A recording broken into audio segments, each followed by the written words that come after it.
ইউটিউবে ভিডিওটির বাংলাদেশ ভারত বিরোধী এবং গণতন্ত্র বিরোধী হয়ে উঠেছে বলে বলেন তসলিমা নাসরিন। শিরোনামের এই অংশে বাংলাদেশি লেখিকা তসলিমা নাসরিন বাংলাদেশের বর্তমান অবস্থা এবং ভারতের সাথে তার সম্পর্ক নিয়ে উদ্বেগ প্রকাশ করেছেন। তিনি উল্লেখ করেছেন যে বাংলাদেশে উল্লেখযোগ্য পরিবর্তন ঘটেছে এবং এর ফলে ভারত নেতিবাচক প্রভাবের মুখোমুখি হবে।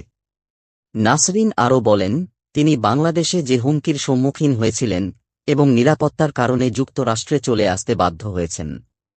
তিনি বাংলাদেশ সরকারের সমালোচনা করেন জামাতে ইসলামী দল এবং এর সমর্থকদের প্রতি তাদের আচরণের জন্য, যারা বর্তমানে বাংলাদেশে দরিদ্রদের সাহায্য করছে। ভিডিওটিতে ভারতীয় শিক্ষকদের বাংলাদেশে উপস্থিতি এবং সেই সংক্রান্ত বিতর্ক আলোচনা করা হয়েছে।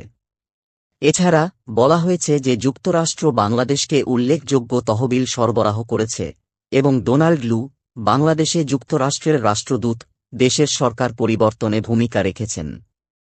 ভিডিওটির এই অংশে তসলিমা নাসরিন বাংলাদেশের আর্থিক অবস্থা এবং এতে যুক্তরাষ্ট্রের ভূমিকা নিয়ে আলোচনা করেছেন। তিনি উল্লেখ করেছেন যে যুক্তরাষ্ট্র বাংলাদেশকে বেলিজ আউটওয়ার্ড ট্রান্সশিপমেন্ট প্রোগ্রামের অধীনে $8 বিলিয়ন একটি আর্থিক প্যাকেজ দিচ্ছে।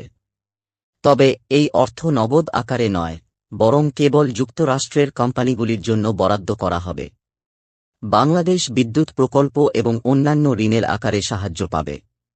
নাসরিন বাংলাদেশ সরকারের বাকস্বাধীনতার অভাব এবং সীমান্তে 6 বছর বয়সী একটি মেয়ের নির্মম মৃত্যুর নিন্দা করেছেন, যা আন্তর্জাতিক সমালোচনার জন্ম দিয়েছিল। তিনি ভারত এবং বাংলাদেশের দীর্ঘ সীমান্ত এবং চলমান অবৈধ অভিবাসন সমস্যার কথা উল্লেখ করেছেন।